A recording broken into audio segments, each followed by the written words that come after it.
Welcome to AS UPPSC. इस video में हम यूपीपीएससी 2024 के लिए मोस्ट इम्पॉर्टेंट जो आपके पीवाईक्यूज हैं और करंट अफेयर के क्वेश्चंस हैं उनको हम डिस्कस करेंगे। ये 60 डे स्टडी प्लान है, तो इसका वीडियो मैंने अपलोड कर रखा है। तो इसमें 60 डेज़ में 21 अगस्त से ये स्टार्ट है, 21 अगस्त से, और 60 डेज़ में अपना सिलेबस को किस तरीके से कंप्लीट करेंगे सब इसमें दे रखा है। तो आप इस वीडियो को ज़रूर देख लेना। बाकी 2025 का कोर्स है, और जो प्रीलिम्स 2023 था उससे डायरेक्ट 102 क्वेश्चंस आए थे कोर्स से, और ये जो आए थे वो आपके टेस्ट सीरीज और करंट अफेयर के जो कोर्स है वहाँ से ये 102 क्वेश्चंस आए थे। चलिए हम अपना क्विज स्टार्ट करते हैं। पहला क्वेश्चन है, big bang theory is related to. तो 9 हमने जो 9 आपके क्विज ऑलरेडी डले हुए हैं उसमें हमने सारे पॉलिटी के क्वेश्चन, जो इंपॉर्टेंट पॉलिटी के क्वेश्चन थे, उसको हमने फिनिश कर लिया है। अब ये ज्योग्राफी के क्वेश्चंस हैं। इस तरीके से हम क्वेश्चंस को जो है सबको फिनिश करेंगे। करंट अफेयर्स के, पीवाईक्यू के, कुछ मिक्स क्वेश्चंस भी होंगे, तो इस तरीके से होगा। तो big bang theory is related to, तो बिग बैंग थ्योरी किससे रिलेटेड है? तो इसका आंसर है answer B, origin of the universe. तो बिग बैंग थ्योरी जो है ओरिजिन ऑफ द यूनिवर्स से रिलेटेड है। तो 1967 में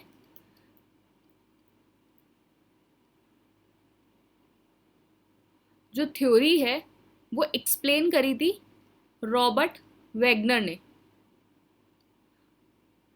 और जो इस थ्योरी को प्रपाउंड किया था, प्रपाउंडेड बाय जॉर्ज लेमेट्रे। जॉर्ज लेमेट्रे ने इस जो थ्योरी है उसको प्रपाउंड करा था। इस थ्योरी क्या है कि होल जो यूनिवर्स है वो एक कंसंट्रेटेड था एक हॉट और डेंस पॉइंट पे 13.7 बिलियन ईयर्स अगो, और इस हाई कंसंट्रेशन की वजह से एक सडन एक्सप्लोजन होता है और जिसकी वजह से एक बिग बैंग बनता है। तो this theory is a big bang theory. इसका आंसर हो गया आंसर बी। नेक्स्ट है, with celestial phenomena occur due to star. तो कौन सा होता है? तो इसका आंसर है आंसर बी, ब्लैक होल। तो देखो क्या होता है कि अगर आपका सॉरी अगर इनिशियल मास, अगर if initial mass of star, initial mass of star less than 1.5 ms है। Initial mass of the star less than 1.5 ms। ms क्या हो गया? Mass of sun, mass of सन ये है। तो स्टार जो है अपनी लाइफ एंड कर देगा as a white dwarf star, जिसको हम फॉजल स्टार भी बोलते हैं।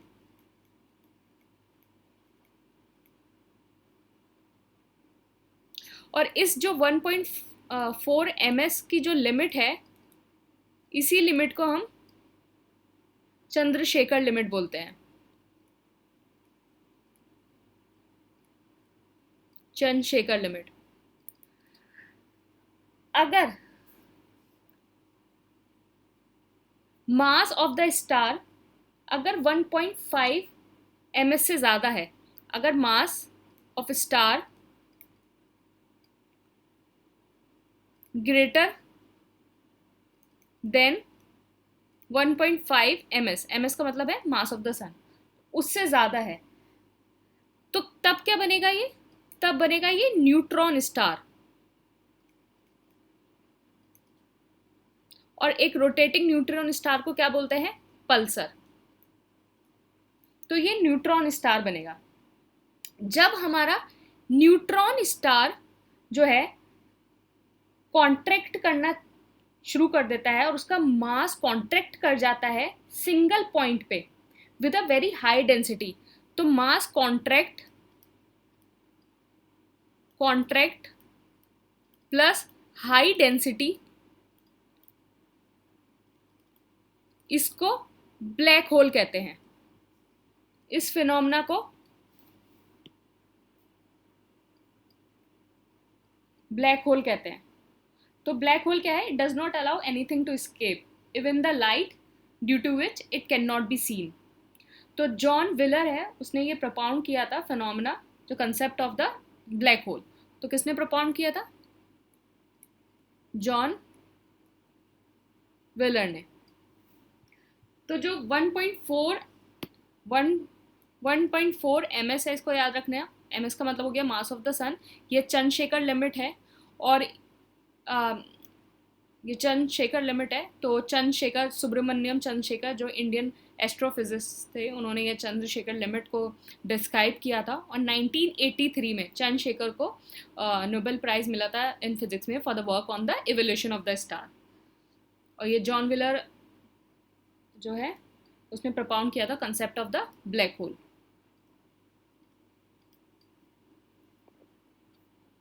नेक्स्ट क्वेश्चन है, light year is a unit of.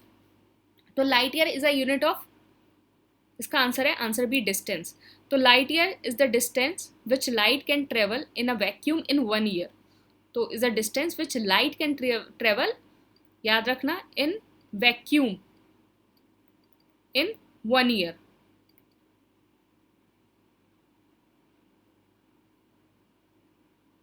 तो ये क्या होता है? 9.461 इंटू 10⁻15 मीटर।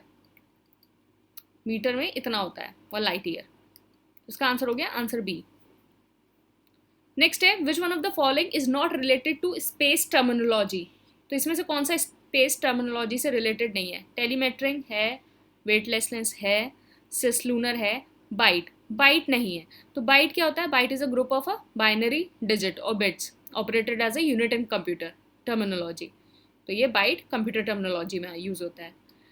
नेक्स्ट है, which one of the following statement is correct with reference to our solar system. इसमें से कौन सा जो करेक्ट है सोलर सिस्टम से? तो करेक्ट बताना है, इसको एनसर्कल कर लो, करेक्ट बताना है। तो इसका आंसर है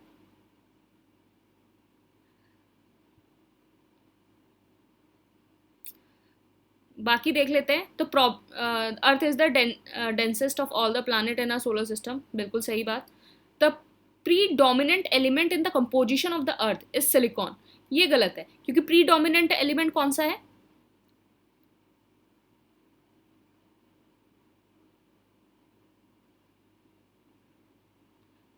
composition of earth oxygen, predominant element. Sun contain 75%। The the diameter of the sun is 190 times. तो ये गलत है, 109 टाइम्स है। Diameter of the sun is 109 times. And the sun comprises 99.8% mass of the solar system. 99।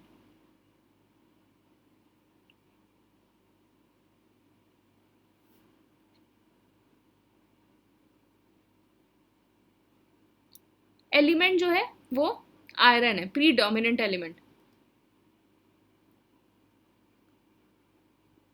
Crust है, उसमें फिर वो oxygen है।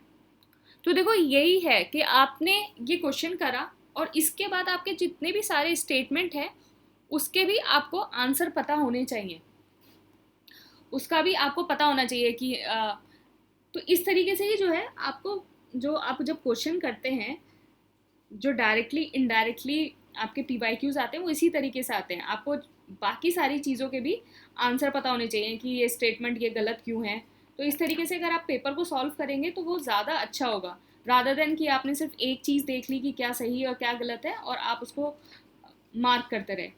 इट्स बेटर कि आप सारी चीज़ों को फोकस करें, सारे पॉइंट्स को फोकस करें कि सारे स्टेटमेंट क्या है, उसका एक्सप्लेनेशन देखें और उसका एक्सप्लेनेशन समझें कि क्या एक्सप्लेनेशन है। तो ये इस तरीके से करेंगे चीज़ों को, तो वो चीज़ें ज़्यादा अच्छी होंगी, रादर देन कि हाँ कि एक ही पे टिक लगा लिया, उससे फिर कोई फ़ायदा नहीं है फिर पेपर करने का। आप सारे स्टेटमेंट को पे फोकस करिए। चलिए नेक्स्ट क्वेश्चन करते हैं।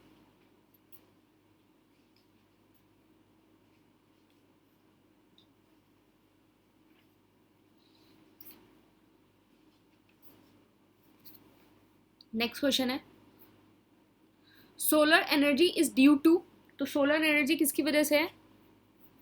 तो सोलर एनर्जी किसकी वजह से है? Due to nuclear fusion. Nuclear fusion, इस न्यूक्लियर फ्यूजन में क्या होता है कि दो और उससे ज़्यादा जो न्यूक्लियाई होते हैं वो कंबाइन होते हैं together, combine together to form a heavy nucleus. तो जो हीट, एनर्जी, लाइट और जो सब रिलीज होती है स्टार, वो न्यूक्लियर फ्यूजन की वजह से होती है। तो सोलर एनर्जी किसकी वजह से है? न्यूक्लियर फ्यूजन की वजह से। विच of the following planet do not have a satellite? तो इनमें से कौन से प्लानिट के पास सैटेलाइट नहीं है? तो इसका आंसर है आंसर बी, मरकरी। तो मरकरी के पास सैटेलाइट नहीं है। तो नासा की वेबसाइट पे मई 2023 का ये अपडेट है और ये इम्पॉर्टेंट है, उसको ध्यान रख लेना कि अभी सैटर्न के पास जो है 146 सैटेलाइट है और जुपिटर के पास 95 सैटेलाइट्स हैं।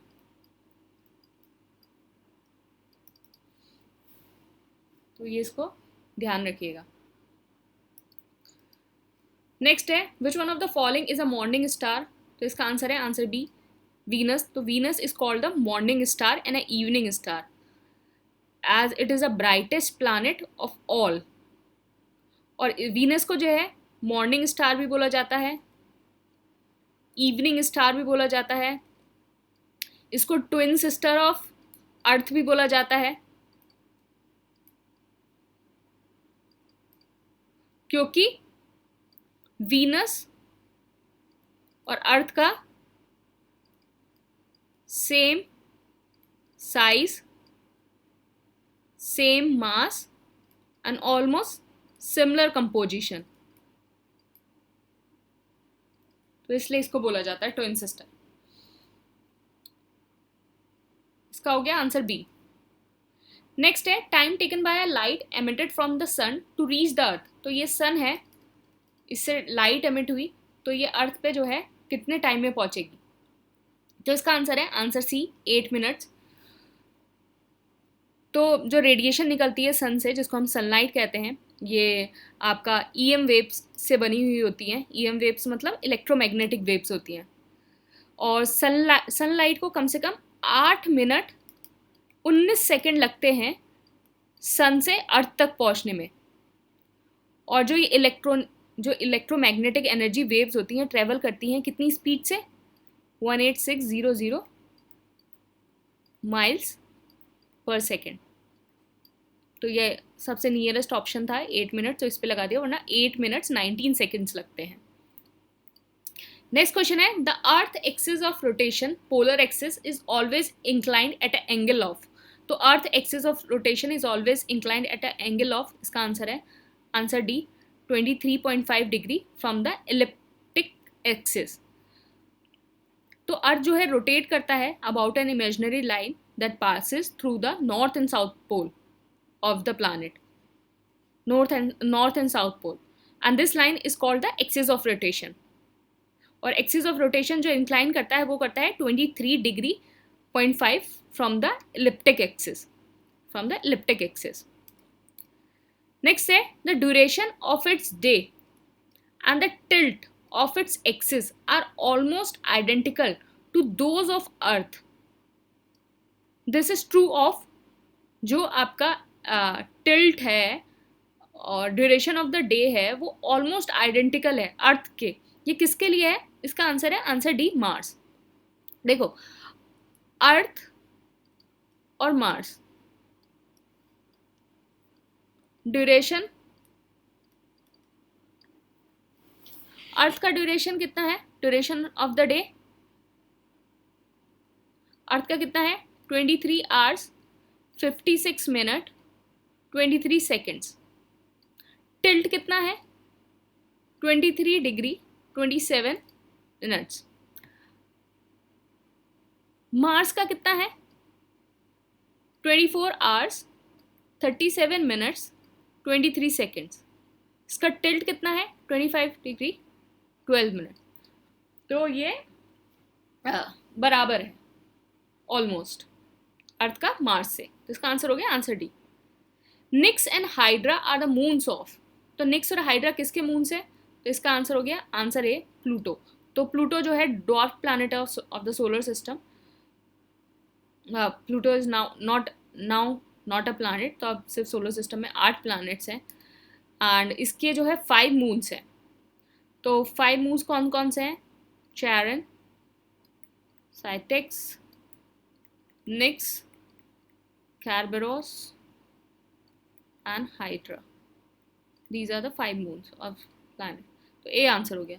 On the surface of the moon, 2 person cannot listen to each other. तो on the surface of the moon, 2 person cannot listen to each other. इसका आंसर हो गया answer B. There is no atmosphere on the moon. तो 2 लोग क्यों नहीं सुन सकते? क्योंकि कोई एटमॉस्फेयर नहीं है। देखो किसी भी कम्युनिकेशन के लिए साउंड वेव को मीडियम चाहिए होता है और atmosphere is a medium. Moon में जो है ये मीडियम एब्सेंट रहता है, तो इसलिए 2 लोग एक दूसरे की बातें नहीं सुन पाते। नेक्स्ट क्वेश्चन है, the Konkan belt extend throughout the coast of. तो कोंकण बेल्ट जो है extend throughout the coast of, तो इसका आंसर क्या होगा? इसका आंसर है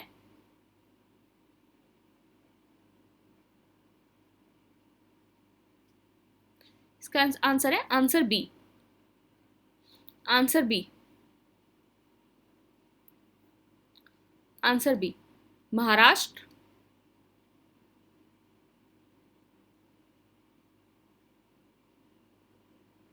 इसमें 3 मिसिंग है।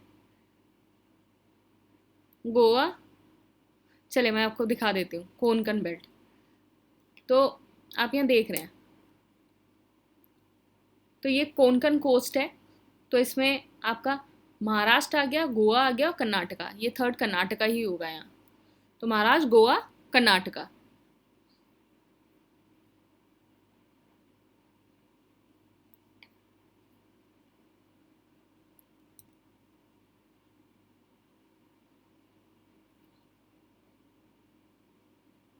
तो यहाँ 3 हो गया आपका कर्नाटका।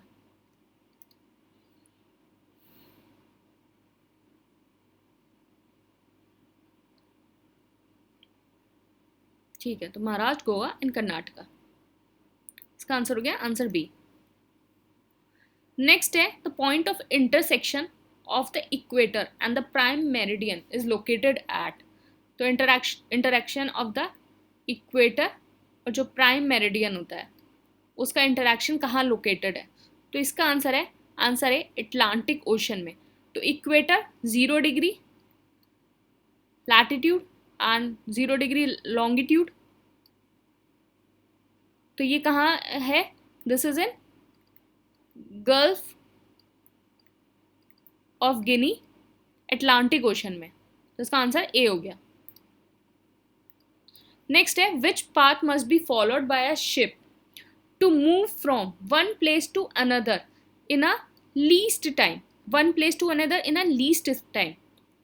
देखो जब हम अब मेरिडियन पे खड़े होते हैं, प्राइम मेरिडियन पे, तो अगर हम इधर से और इधर मूव करेंगे तो हम एक डे का गेन और एक डे का लॉस कर लेते हैं। तो अगर यहाँ मंडे है तो फिर ट्यूसडे हो जाएगा, फिर इधर ट्यूसडे है तो इधर वेडनेसडे हो जाएगा, इस तरीके से। तो मतलब सिर्फ आपको ये क्रॉस करना है। तो अगर शिप को सबसे लीस्ट टाइम फॉलो करना है to move from one place to another,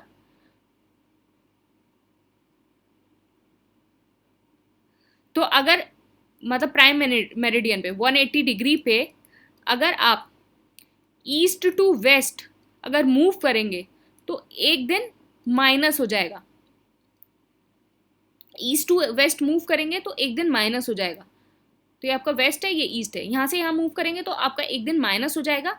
अगर वेस्ट टू ईस्ट मूव करेंगे तो एक दिन इंक्रीज हो जाएगा।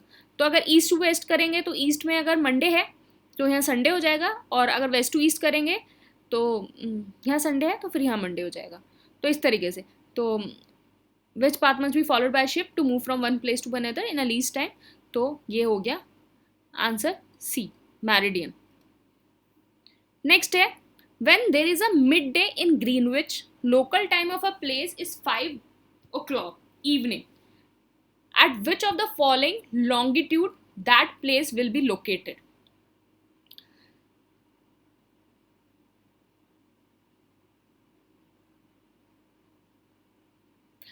तो इसका मतलब क्या है, मिड डे हो रहा है, 12 बज रहे हैं ग्रीनविच पे 0 डिग्री पे, आपके 5 बज रहे हैं, 5 बज रहे हैं मतलब टाइम अहेड है, तो 5 बज रहे हैं टाइम अहेड है तो मतलब ये ईस्ट की साइड जा रहा है, तो टाइम अहेड है तो ईस्ट की साइड, अगर इधर वेस्ट होता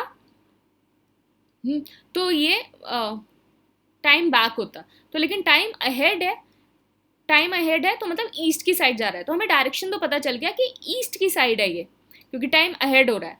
तो 1 आवर में 15 डिग्री होते हैं, 15 डिग्री 1 आवर में 15 डिग्री होते हैं, तो हमें क्या है, ये टाइम कितना है, 5 आवर, 5 आवर बढ़ रहा है, तो 5 hour equal to 15 into 5, 75 degree, 75 degree और अहेड है तो ये ईस्ट हो गया, 75 डिग्री ईस्ट, तो इसका आंसर हो जाएगा, आंसर है 75 डिग्री ईस्ट। नेक्स्ट क्वेश्चन है international date line passes through, तो आपकी आइडियल है इंटरनेशनल डेट लाइन कहां से पास होती है?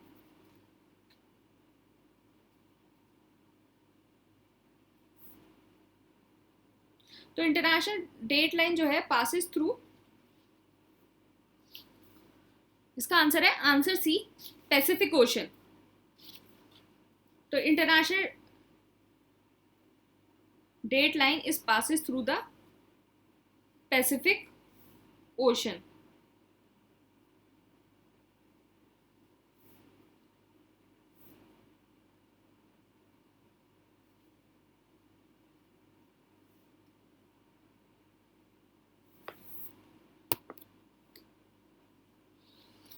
तो इसका आंसर हो गया आंसर सी।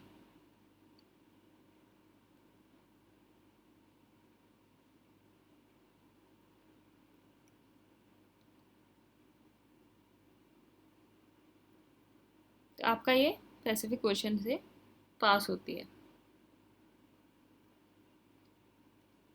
नेक्स्ट हो गया which of the following strait is nearest to the international date line, international date line से कौन सा स्ट्रेट जो है सबसे नियरेस्ट है? देखो आपकी ये, तो इसका आंसर है आंसर बी, बेरिंग स्ट्रेट। तो ये 180 डिग्री है, 180 डिग्री है और यहाँ से आपकी इंटरनेशनल डेट लाइन पास हो रही है, इंटरनेशनल डेट लाइन पास हो रही है, ये यहाँ आया, ये फिर ये फिर ये फिर ऐसे, ये फिर ये एंड फिर ये, तो ये आपकी इंटरनेशनल डेट लाइन जो है 180 डिग्री पे, यहाँ आपका 180 डिग्री है ये ब्लू से, और उस पर इंटरनेशनल डेट लाइन ऐसे पास हो रही है। यहाँ आपका हो गया अलास्का, ये हो गया बेरिंग, फिर यहाँ कहीं हवाई आइलैंड, ये फिजी हो गया, ये इधर न्यूजीलैंड हो गया, इस तरीके से। तो ये आपका कहाँ से नियरेस्ट किससे है, nearest is to the Bering Strait. फिर यहाँ कहीं ऑस्ट्रेलिया है, फिर ये इधर कहीं समोआ है, तो ये किसके नियरेस्ट है, तो this is nearest to the Bering straight.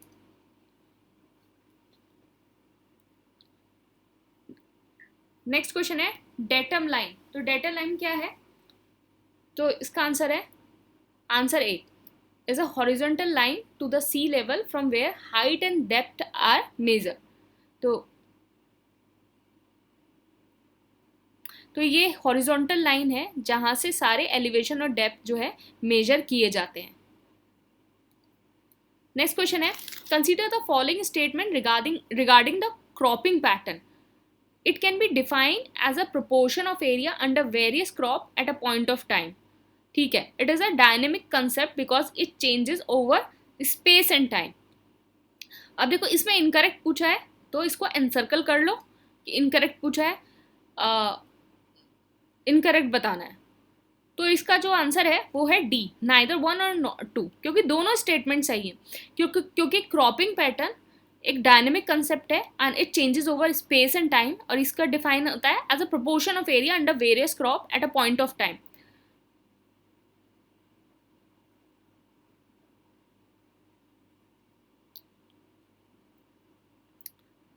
और इंडिया में जो है ये डिटरमाइन कैसे करता है, क्रॉपिंग पैटर्न, रेनफॉल हो गया, क्लाइमेट हो गया, टेम्परेचर हो गया, सॉइल टाइप क्या है, टेक्नोलॉजी कौन सी यूज़ हो रही है, तो इनसे डिफाइन करता है.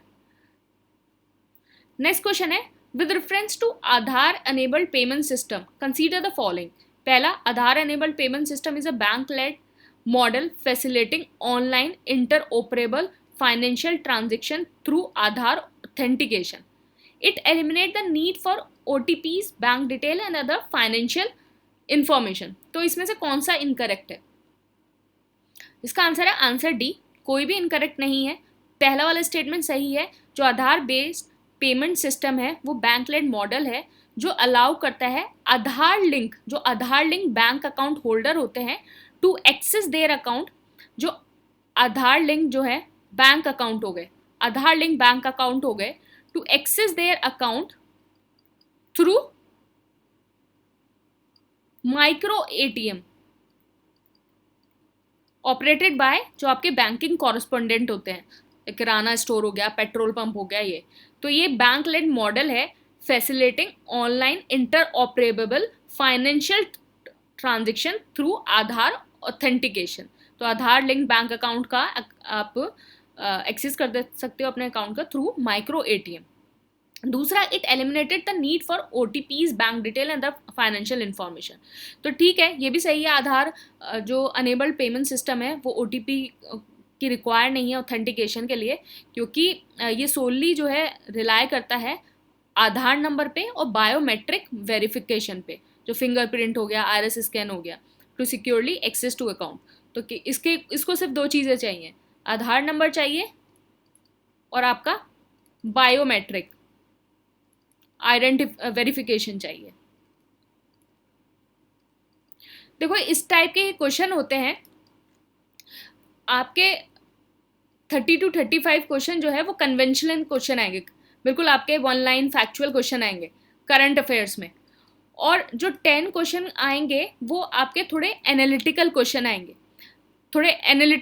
आएंगे, तो 35 क्वेश्चन जो है वो आप आराम से ACPPSC की जो मंथली मैगजीन है करंट अफेयर के, वो आराम से कर लोगे. जो ये 10 क्वेश्चंस हैं जो स्टैटिक बेस्ड होंगे और थोड़े एनालिटिकल होंगे, इसको करने के आपके पास सोर्स ये हैं कि आप ये जो क्विज है आप उसको फॉलो करिए, साथ में आप PIB वाला न्यूज़ वाला जो वीडियो है आप उसको देखिए. ये जो क्वेश्चन है, ये जो 10 क्वेश्चन इस टाइप के आते हैं जिसमें आपका मैप भी हो गया, बहुत सारी चीज़ें हो गई, तो ये इस क्वेश्चन जो है इसके होते हैं. और जो बाकी आपके फैक्चुअल क्वेश्चन हो गए, कन्वेंशनल क्वेश्चन हो गए, और आपके वो जो है वो आराम से आपकी मंथली मैगजीन से कवर हो जाएंगे. तो इस तरीके से आपको चीज़ों को फॉलो करना है.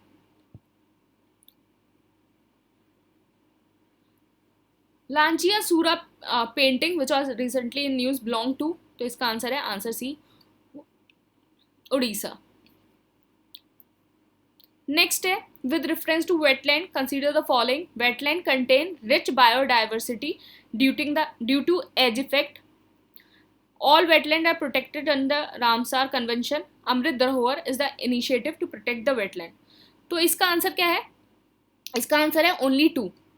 तो पहला स्टेटमेंट सही है, दूसरा गलत है और तीसरा सही है. तो wetland contain a rich diversity due to the edge effect. तो सबसे पहले क्या, एज इफेक्ट क्या होता है? देखो हम यहाँ कंसेप्ट भी क्लियर करते चल रहे हैं. अब अगर पॉलिटी में आपका सिंपल सा सॉरी पॉलिटी कह रहे हैं, एनवायरनमेंट में आपको सिंपल सा क्वेश्चन पूछा जा सकता है एज इफेक्ट, और उसके बाद स्टेटमेंट आपको दिया जा सकता है कि एज इफेक्ट क्या होता है। तो एज इफेक्ट, तो हम इसमें ये सारी चीज़ें भी करते चल रहे हैं। ये 3 स्टेटमेंट में आपको तीन क्वेश्चंस मिलते हैं। पहला क्वेश्चन एज इफेक्ट पे आ सकता है, फिर आपका नॉर्मल ऐसा स्टेटमेंट दिया जा सकता है, अमृत धरोहर पे आ सकता है। तो एज इफेक्ट क्या होता है?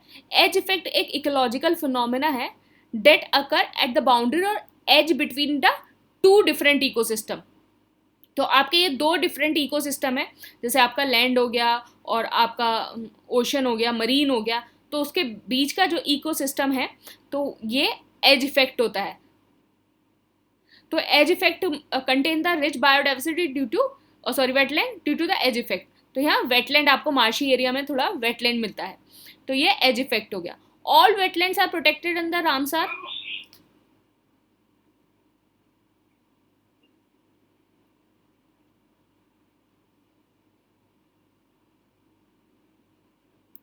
और wetland are protected under Ramsar, तो ये गलत है। सारे वेटलैंड जो है रामसार के अंदर प्रोटेक्टेड नहीं है।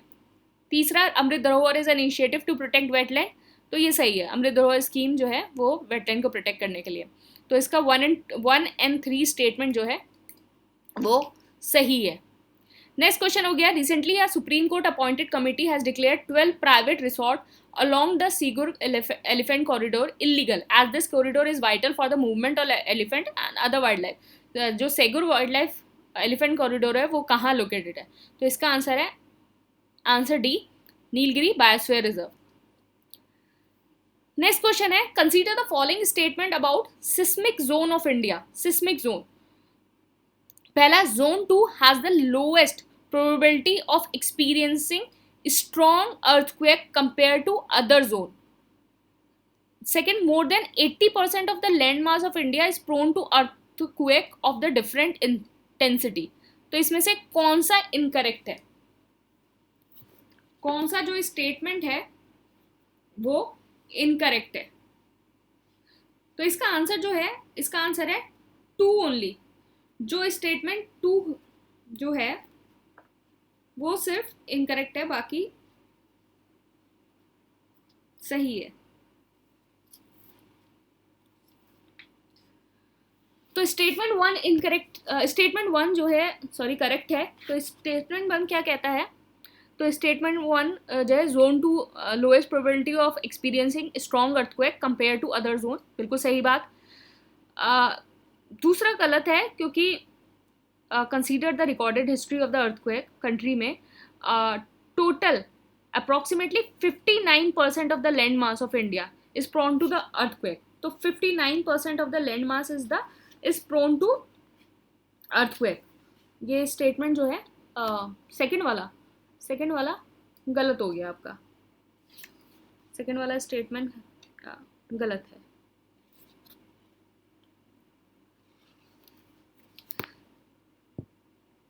देखो अर्थक्वेक की न्यू क्लासिफिकेशन है,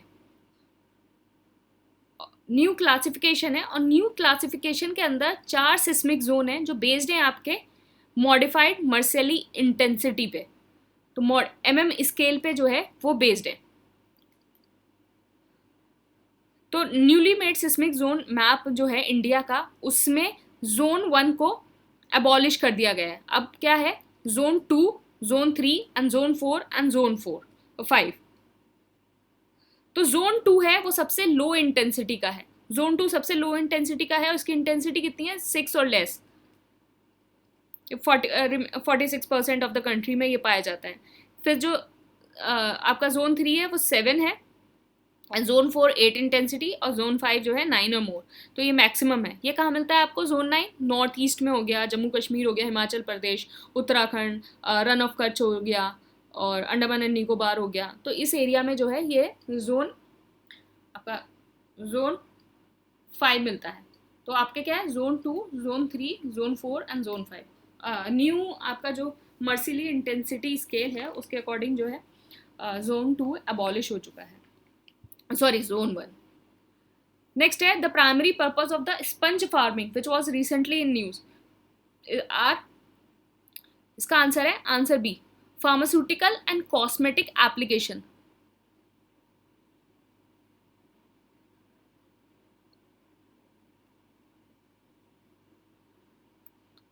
इसका आंसर है, consider the following statement. Ennore Creek is situated along the Malabar coast. It acts as a natural shock absorber during calamities. The creek is a part of the Pulicat water system. तो इसका answer क्या है? पहला वाला गलत है। तो Ennore creek जो है वो कहाँ है? चेन्नई में। और ये पार्ट किसका है? कोरोमंडल कोस्ट का। ये रहा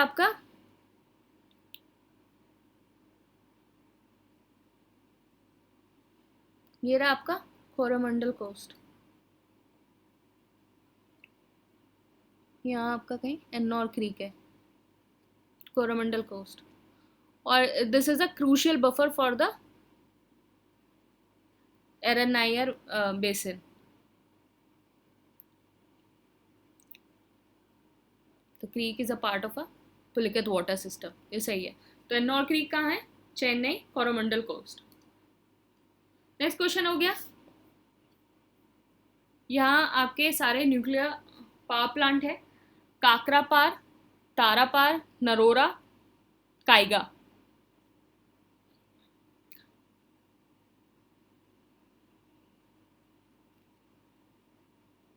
तो इसमें से कौन सा सही है? 3 सही है, 4 सही है। नरोरा जो एटॉमिक पावर प्लांट है वो उत्तर प्रदेश में है। अब यूपीपीएससी का पेपर दे रहे हैं तो उत्तर प्रदेश से काम नहीं चलेगा, आपको बताना होगा उत्तर प्रदेश की किस डिस्ट्रिक्ट के अंदर नरोरा एटॉमिक पावर प्लांट है। काइगा जो है कर्नाटका में है। देखिए राजस्थान में आपका एक कोटा हो गया, नरोरा हो गया।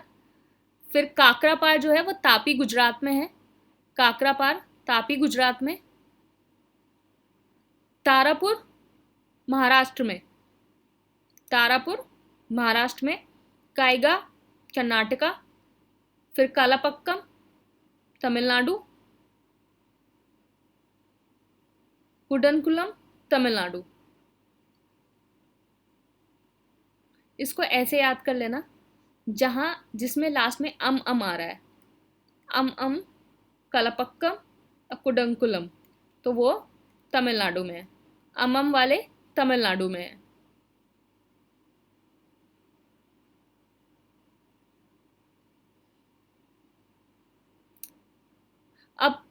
अब ये याद रख लेना, काकरापार। काकरापार कैसे याद करोगे? गुजराती लोग क्या खाते हैं? खाकरा बहुत खाते हैं ना, खाकरा काकरापार। तो यहाँ से याद कर लेना गुजरात, काकरापार गुजरात। तो अम वाले तमिलनाडु में हो गए, काकरापार वाले जो खाकरा है वो गुजरात में हो गया। नेक्स्ट है, इन विच स्टेट कॉलेज फैक्टेंसी मिशन वॉज रिसेंटली स्टार्टेड। तो इसका आंसर है, आंसर बी, मणिपुर। तो मणिपुर के चीफ मिनिस्टर ने लॉन्च किया है मिशन, और ये फाउंडेशन स्टोन और इनॉग्रेट करेगा वेरियस डेवलपमेंट प्रोजेक्ट। इसका काम क्या है? To improve government college in state, to improve the government college. तो इसमें हमने जीएस के क्वेश्चन कर लिए हैं, करंट अफेयर के भी क्वेश्चन करे, बहुत सारे कंसेप्ट भी हमने समझे हैं। तो इस तरीके से ये क्विज़ है जिसमें पीवाईक्यू के और करंट अफेयर के क्वेश्चन है। बाकी आप 60 डेज स्टडी प्लान जो है ज़रूर देख लेना। अभी भी अगर आप इसको शुरू करेंगे तो चीज़ें आसानी से ख़त्म हो जाएंगी, क्योंकि आप जो इसका फेज़ 1 है उसमें आप अपने सब्जेक्ट को कंप्लीट करेंगे, और फेज़ 2 और फेज़ 3 वो कंप्लीट रिवीजन है। तो अभी से भी स्टार्ट करेंगे तो आप चीज़ें आसानी से कंप्लीट हो जाएंगी। तो आप इस जो प्लान है उसको आप देख सकते हैं, स्टडी प्लान को मैंने वीडियो अपलोड कर रखा है, डिस्क्रिप्शन में शेड्यूल है, बाकी टेलीग्राम चैनल पे भी इसका शेड्यूल है। तो आप जो शेड्यूल को देख लीजिए, इस शेड्यूल की ज़ेरॉक्स निकाल लीजिए, इसको पेस्ट कर लीजिए, और इस तरीके से अपना सारा सिलेबस जो है कैसे कंप्लीट करना है वो मैंने सब बता रखा है, कि किस तरीके से आपको जो बुक्स हैं उसको कितना टाइम देना है, कैसे करना है, इसमें सारी चीज़ें मेंशन है। तो आप इसको अच्छे से फॉलो करिए। Thank you and all the best.